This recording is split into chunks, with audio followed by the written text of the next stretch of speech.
पेशावर में FC headquarter पर दहशतगर्दों का हमला नाकाम बना दिया गया। तीनों खुदकुश हमला आवर जहन्नुम वासिल कर दिए गए। 3 FC एहलकार शहीद हो गए। 7 शहरियों समेत 10 अफराद भी जख्मी हुए। हमला करने वालों की शनाख्त हो गई है।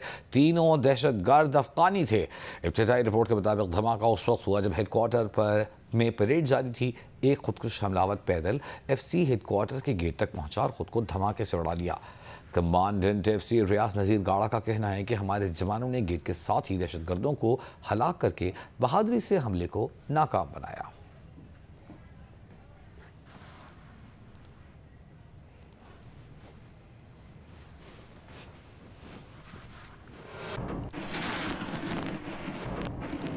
शहीद तीनों FC एहलकारों की नमाज जनाजा अदा कर दी गई। नमाज जनाजा में वज़ीर आला KP Suhail Afridi, corps commander Peshawar, IG federal constabulary और दीगर हुक्काम ने शिरकत की। वज़ीर आला KP सुहेल आफरीदी ने लेडी रेडिंग अस्पताल में ज़ख्मियों की अयादत भी की। उसके बाद मीडिया से गुफ्तगू में वज़ीर आला KP का कहना था कि दहशतगर्द हमारे हौसले पस्त नहीं कर सकते।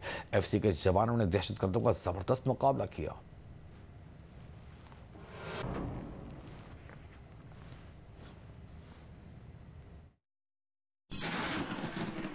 आज का वाक़या इंतहाई अफसोसनाक है। इसकी जितनी भी मज़म्मत की जाए कम है। और दहशतगर्दों का पहले भी जो है यही इरादा था कि खैबर पख्तूनख्वा का, पाकिस्तान का अमन ख़राब किया जाए, और अभी भी वही इरादा है। इससे इधर उधर कुछ है ही नहीं।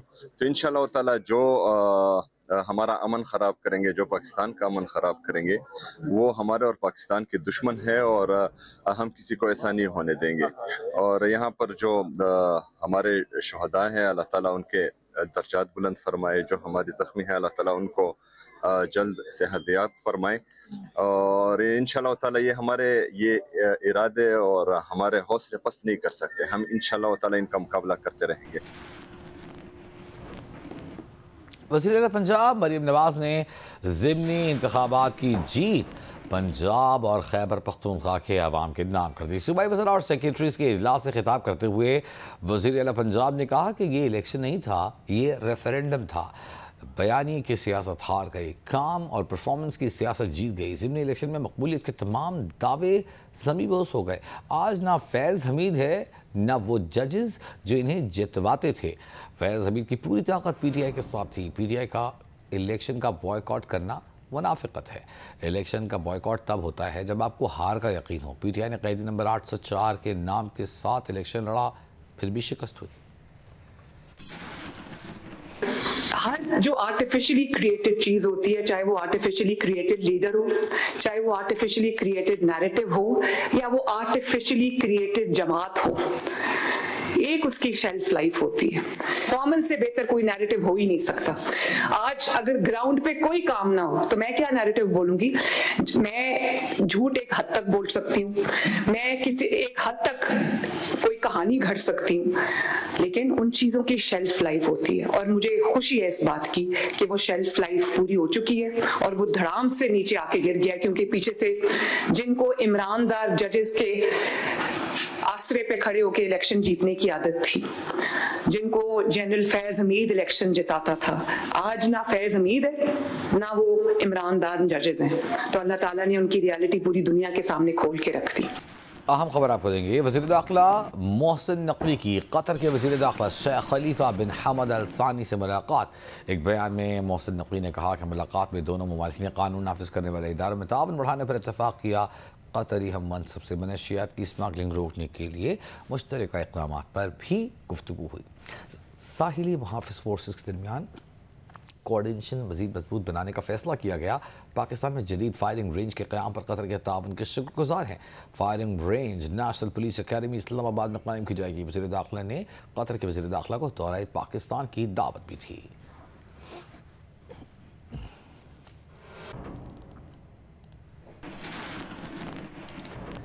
इस्लामाबाद में मौलाना फजल रहमान की ज़ेर सदारत JUI की मरकजी मजलिस शूरा का इजलास दूसरे रोज़ भी जारी है। इजलास में 27वीं आईनी तरमीम कम उम्री की शादी से मुताल्लिक़ बिल का जायज़ा लिया जा रहा है। नौशीन यूसुफ नुमाइंदा जियो न्यूज़ हमारे साथ मौजूद हैं। नौशीन बताइएगा। جی بالکل، مولانا فضل الرحمان کی زیر صدارت JUIF کی جو مرکزی مجلس شورا ہے اس کا اجلاس آج دوسرے دن بھی جاری ہے، جس میں 27 آئینی ترمیم، کم عمری کی شادی کے بل، مدارس بل، گھریلو تشدد بل کے جائزہ لیا جا رہا ہے اور اس حوالے سے شرعی اور آئینی نکات کا بھی جائزہ لیا جا رہا ہے۔ ترجمان اسلم غوری کے مطابق اجلاس میں امن و امان اور خطے کی جو صورتحال ہے اس پر بھی غور کیا جا رہا ہے۔ جی بہت شکریہ نوشین آپ کا۔ اور یہاں آپ کو خبر دیں گے کندکوٹ سے، جہاں کندکوٹ کے زور گڑھ کے قریب زرعی زمین پر پڑا زنگ آلود راکٹ کا گولہ پھٹ گیا۔ گولہ پھٹنے سے مویشی چرانے والے 3 بچے جاں بحق اور 1 زخمی ہو گیا۔ پولیس کے مطابق بچے اور راکٹ گولے کو ناکارہ سمجھ کر کھیل رہے تھے، اس دوران گولہ پھٹ گیا۔ جاں بحق بچوں کا تعلق ایک ہی خاندان سے تھا۔ پولیس نے علاقے کو سیل کر کے تفتیش شروع کر دی ہے۔ وزیر اعظم کی زیر صدارت جناح میڈیکل کمپلیکس کے بورڈ کا اجلاس۔ وزیر اعظم کی جناح میڈیکل کمپلیکس کے علاج معالجے کے تمام مجوزہ مراکز پر کام تیز کرنے کی ہدایت۔ JMC بورڈ کا منصوبے کی تعمیر سے تمام مراحل میں وزیر اعظم کے تعاون اور رہنمائی پر تشکر کا اظہار۔ اجلاس میں وزیر اعظم شہباز شریف نے کہا کہ جناح میڈیکل کمپلیکس جلد مکمل ہوگا اور پورے خطے میں مثالی منصوبہ ہوگا۔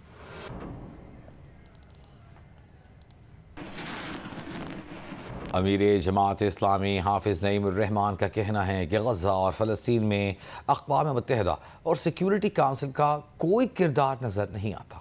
سب کو مل کر کشمیر، غزہ، سوڈان اور دیگر ممالک میں ظلم کے خلاف آواز اٹھانا ہوگی۔ دیکھیے لاہور سے اعظم ملک کی رپورٹ۔ لاہور کے مقامی ہوٹل میں جماعت اسلامی کے زیر اہتمام انٹرنیشنل گول میز کانفرنس ہوئی، جس میں 40 سے زائد ممالک کے مندوبین نے شرکت کی۔ امیر جماعت اسلامی حافظ نعیم الرحمان کا اپنے خطاب میں کہنا تھا کہ غزہ آج ورلڈ آرڈر کی مثال بن گیا ہے، دنیا تبدیل ہو رہی ہے، امت مسلمہ کو بھی بدلتے وقت کے ساتھ لائے عمل بنانا ہوگا۔ The occupiers are being taken as ruler of Palestine. The holy land of Palestinians had been snatched from its inhabitants, and coalition of the winners of World War is responsible for this injustice. عالمی امور کے ماہر مشاہد حسین سید نے بھارت اور اسرائیل کو دہشت گرد ممالک قرار دیتے ہوئے کہا کہ ان کے خلاف تمام مسلم ممالک کو مل کر کام کرنا ہوگا۔ مسلم ممالک گفت و شنید باہمی تعاون اور ایک نظریے کے تحت ورلڈ آرڈر کو شکست دے سکتے ہیں۔ We are very fortunate that in this year there were 3 conflicts imposed. The genocide in Gaza, where Israel failed to subdue the Palestinian resistance led by the heroic people of Palestine, especially Hamas. And I pay tribute to Hamas. غیر ملکی مندوبین نے قرار دیا کہ مقبوضہ کشمیر میں قانون نام کی کوئی چیز نہیں ہے۔ عالمی برادری بھارت پر دباؤ ڈالے تاکہ اقوام متحدہ کی قراردادوں کے مطابق اس کا حل نکل سکے۔ جب تک فلسطین اور کشمیر میں دیگر متنازع علاقوں کے مسائل حل نہیں ہوتے، تب تک دنیا میں امن قائم نہیں ہو سکتا۔ کیمرامین عامر باجوہ کے ساتھ اعظم ملک، جیو نیوز، لاہور۔